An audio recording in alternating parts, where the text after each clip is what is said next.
Hello everyone, welcome to online socket classes. I am Ratnesh.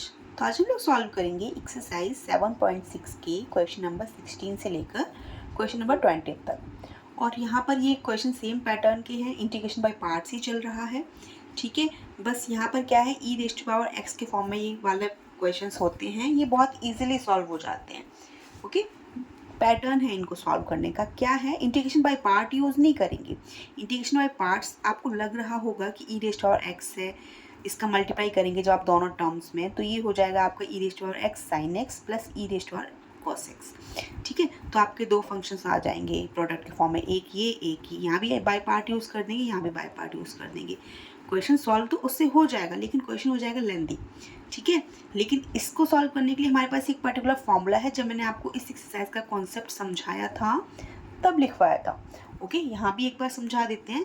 जब भी आपके पास इस फॉर्म में क्वेश्चन गिवन होता है e raised to power x f x, और आपका यहाँ पर लिखा होता है एफ डैश एक्स।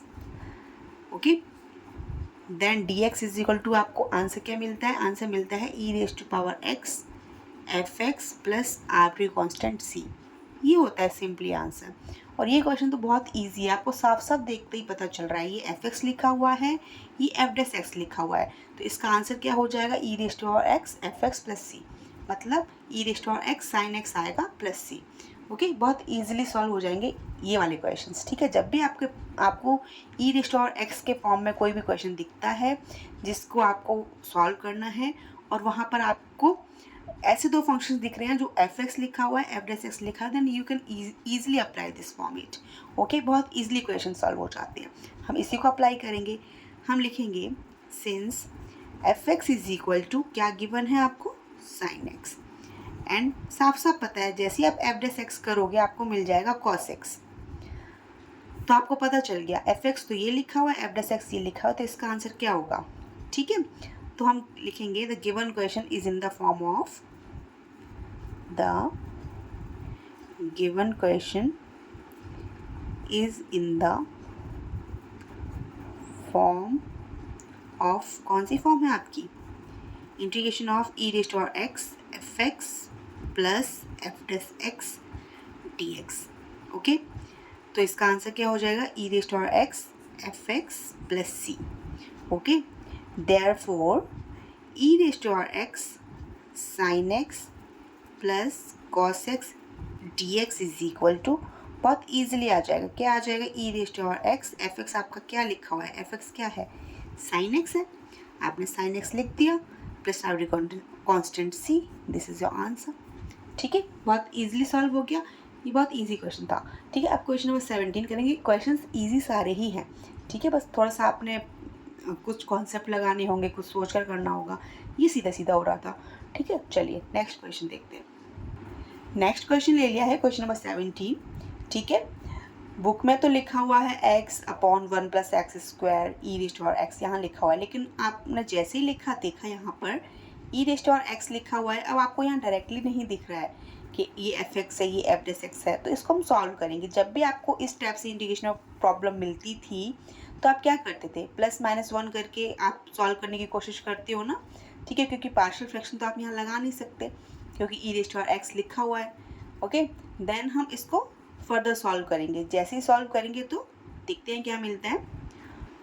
हम लिखेंगे ई रेज़्ड टू पावर एक्स, यहाँ पर एक्स प्लस 1 माइनस 1 करेंगे। ऐसे ही तो हमने लास्ट की एक्सरसाइजेस में क्वेश्चन सॉल्व किए थे। जब हमारे पास इस टाइप से क्वेश्चन आ जाता है तो हम इसको कैसे इंटीग्रेट करेंगे, तो हम यही तो करते थे उसको सिंप्लीफाई करने के लिए। ठीक है, तो एक टर्म तो आपका ये इसके साथ आ जाएगा, x plus 1 and x plus 1 whole square minus 1 upon x plus 1 whole square d x आ गया। अब एक पावर से कैंसिल आउट हो जाएगी, ये मिल गया आपको e raised to power x 1 upon x plus 1 minus 1 upon x plus 1 whole square d x. ठीक है, अब आपको दिख रहा है कुछ, हाँ ये आपको दिख रहा है कि हाँ ये एफ एक्स हो जाएगा, और जैसे इसका डिफ्रेंशिएशन करेंगे इस वाले टर्म का, ये एफ डैश एक्स दिख रहा है आपको। ठीक है, अगर ऑब्वियसली दिख ही रहा है, अगर नहीं समझ आ रहा है तो एक बार और कर सॉल्व करके देख लेते हैं। ठीक है, हम लिखेंगे since f dash x is equal to 1 upon x plus 1, ये लिखा हुआ है। अगर आप इसको डिफ्रेंशिएशन करेंगे तो सबसे पहले आप इसको पावर के फॉर्म में लिखेंगे ना, x plus 1 raise to power minus 1 लिखा। देन अब आप एफ डैश एक्स फाइंड करोगे। एफ डैश एक्स जैसे ही फाइंड करते हो -1 आएगा फ्रंट में, x plus 1 raise to power -2, और जब आप इसको सिंप्लीफाई करके लिखेंगे तो एफ डैश एक्स क्या आ रहा है आपका 1 अपॉन माइनस का आएगा क्योंकि माइनस साइन आ गया है, 1 अपॉन, और ये पावर नीचे आएगी तो x plus 1 whole square. Okay, साफ साफ दिख रहा है आपको। आपने क्या देखा, f x is equal to आपको ये लिखा दिख रहा है, जैसे आपने एफ डैश एक्स निकाला ये आपको सामने टर्म दिख रहा है। ठीक है, जैसे ही आपको दिखा आप डायरेक्टली अपना फॉर्मूला यूज़ करेंगे। लिखनी है जो लैंग्वेज वो आप लिख लेना, since this question in the form of this this this then we apply this. मैं डायरेक्टली इसका आंसर लिख रही हूँ। ओके, लेकिन आपने डायरेक्टली नहीं लिखना, आप उसको बताएंगे कि आप क्यों अप्लाई कर रहे हैं ये। ठीक है, जैसे मैंने फर्स्ट क्वेश्चन में लिख दिया था, यहाँ मैं डायरेक्टली कर रही हूँ minus x plus 1 square d x. तो इसका आंसर डायरेक्टली क्या आएगा, आपको पता है ये एफ एक्स लिखा दिख रहा है आपको, ये एफ डैश एक्स लिखा दिख रहा है, then answer will be e raise to power x. F x क्या है, एफ एक्स है आपका 1 upon x plus 1 plus arbitrary constant C, e raise to power x, x plus 1 arbitrary constant C. This is your answer. ठीक है, ये हो गया। Now next question is question number 18 भी आपका e raise to power x लिखा दिख रहा है आपको, और यहाँ पर आपको फंक्शन लिखे दिख रहे हैं, लेकिन डायरेक्टली नहीं दिख रहा है। F x and F dash x directly नहीं दिख रहा है, तो इसको हम सॉल्व करेंगे जैसे हमने अभी क्वेश्चन नंबर 17 सॉल्व किया था, तो उस फॉर्म में लेकर आए थे। ठीक है, जब भी हमको फॉर्म दिखता नहीं है तो हम उसको कुछ सॉल्व करके सिंप्लीफाई करके उस फॉर्म में कन्वर्ट कर देते हैं। ठीक है, जब भी आपको e raise to power x के साथ एक्स के यहाँ 2 फंक्शंस लिखे दिख रहे हैं जिनको आप इजीली इंटीग्रेट नहीं कर पाओगे, ठीक है, प्रोडक्ट फॉर्म से, तो फिर आप यहाँ पर क्या करोगे, खुद सॉल्व करेंगे, ट्रिगो के फॉर्मूले लगाएंगे। जब भी आपको इस टाइप से फॉर्मूले दिखते हैं आप एंगल हाफ का फॉर्मूला यूज़ करते हो। ठीक है, वही हम यहाँ पर यूज़ करेंगे। तो इसको सिंप्लीफाई करेंगे, एंगल हाफ का फॉर्मूला क्या हो जाएगा 1 प्लस, देखो साइन 2x का फॉर्मूला क्या होता है, साइन 2x होता है 2 साइन एक्स कॉस एक्स। ठीक है, पहले भी बताया हुआ है, यहाँ एंगल होता है डबल, यहाँ हो जाता है हाफ। तो अभी आपका क्या लिखा हुआ है, अभी आपका लिखा हुआ है साइन एक्स, तो ये क्या हो जाएगा 2 एंगल हाफ होगा, यहाँ पर एक्स है, देन यहाँ पर x बाई 2 हो जाएगा, और यहाँ पर cos x बाई 2 हो गया।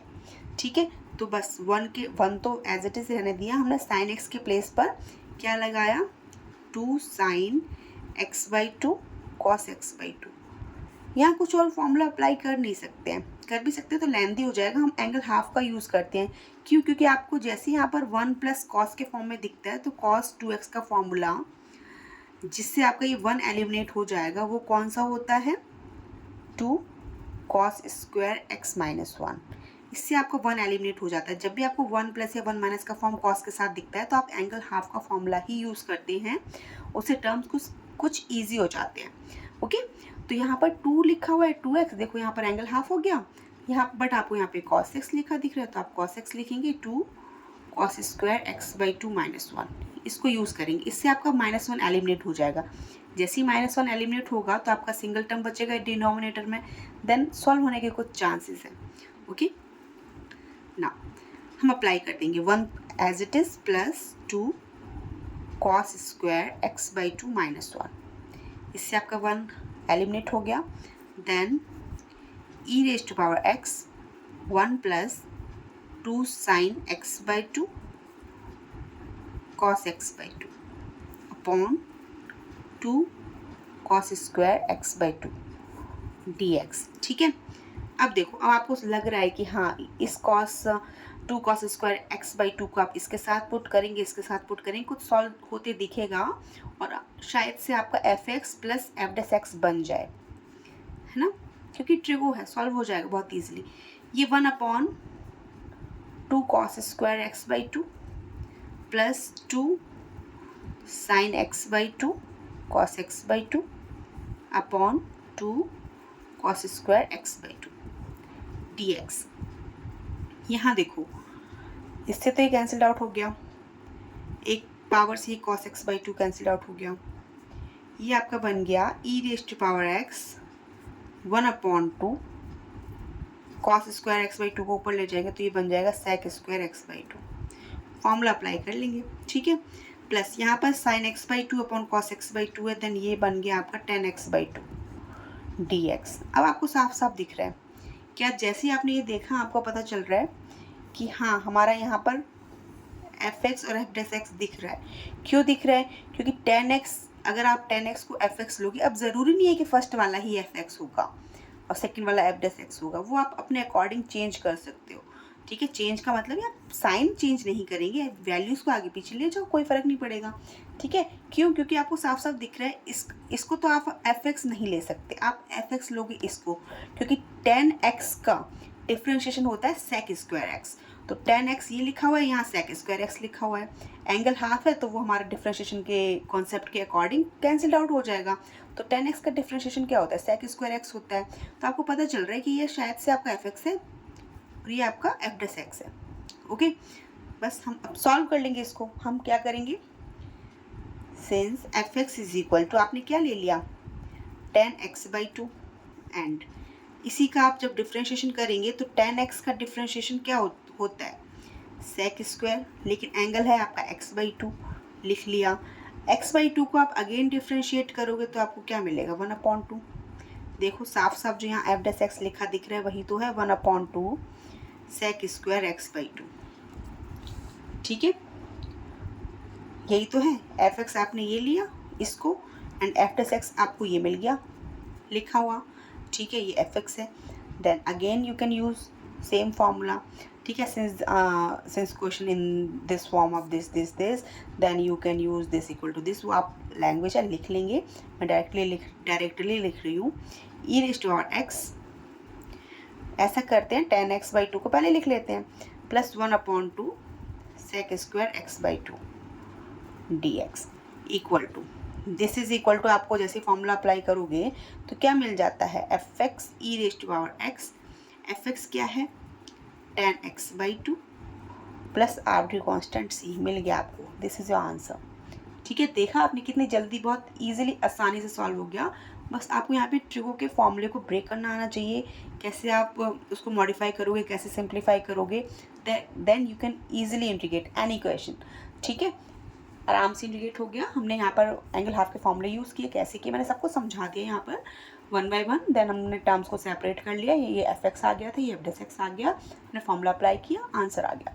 Okay, then question number 19। Question number 19 ये भी इजी दिख रहा है आपको। ठीक है, ये तो साफ साफ दिख रहा है कि ये आपका fx लिखा हुआ है, ये आपका f' लिखा हुआ है। ठीक है, तो हम लिख लेंगे since fx is equal to 1/x ले लिया, एंड जैसे आप इसको, चलो एक बार fx इज इक्वल टू क्या करोगे, x⁻⁻1 करोगे, देन यहाँ पर f' इज इक्वल टू क्या हो जाएगा, -1 x⁻²। ओके, सो यहाँ से आ जाएगा आपका f' is equal to -1/x²। Okay, साफ साफ दिख रहा है, क्या दिख रहा है? fx तो आपके पास ये लिखा हुआ है एंड f' आपका ये आ गया। Then you can easily apply the formula and this will be your answer. क्या हो जाएगा? e⁻x into 1/x plus arbitrary constant c, इसको e⁻x/x plus c। This is your answer. बहुत इजीली सॉल्व हो गया। ठीक है, छोटा सा क्वेश्चन था, जैसे कि क्वेश्चन नंबर 16 था सेम वैसे ही। अब क्वेश्चन नंबर 20 एंड 17 सेम तरीके से, मतलब सेम पैटर्न पर सॉल्व होंगे।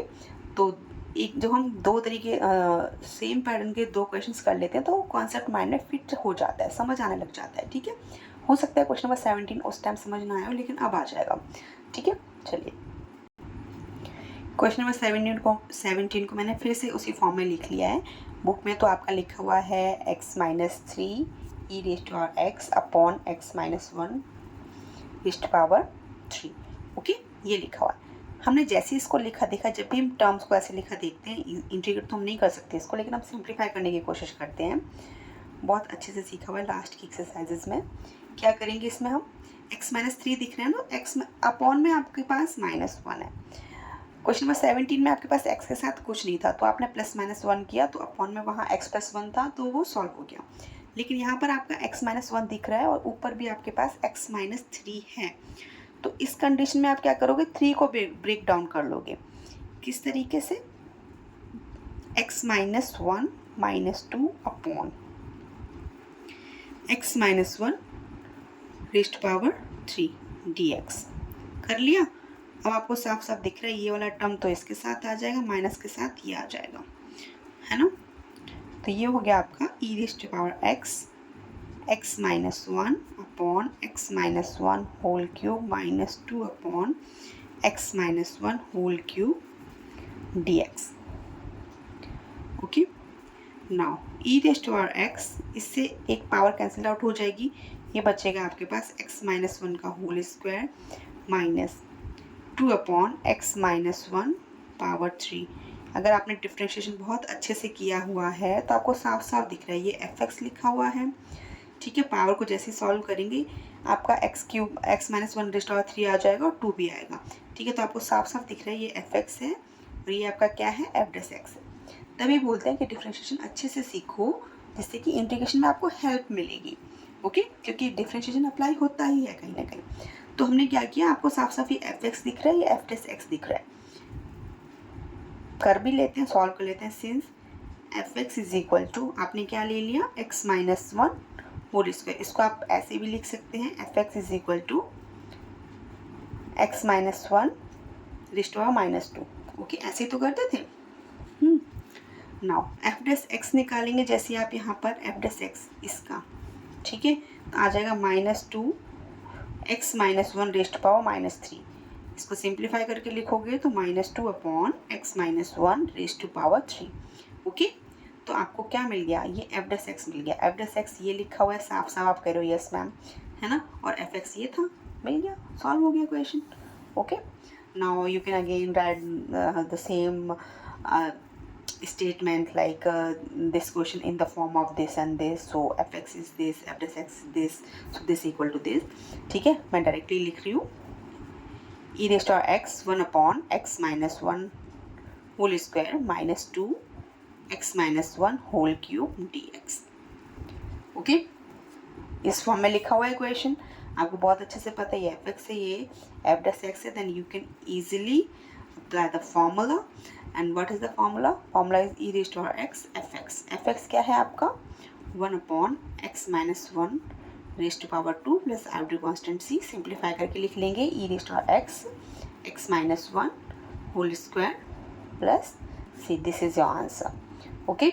आई होप आपको सेम पैटर्न के जो क्वेश्चंस थे e रेस्ट टू x के साथ क्या होता है fx plus f dash x, तो आप बहुत अच्छे से फॉर्मूला अप्लाई कर लोगे। फॉर्मूला भी याद हो गया होगा, 5 क्वेश्चंस किए हैं सेम पैटर्न के, फॉर्मूला भी याद हो गया, कैसे क्वेश्चंस को सॉल्व करेंगे ये भी समझ आ गया। फिर भी अगर कोई डाउट है तो आप मेरे से कमेंट बॉक्स में कमेंट करके पूछ लीजिए। Thank you for watching, bye bye.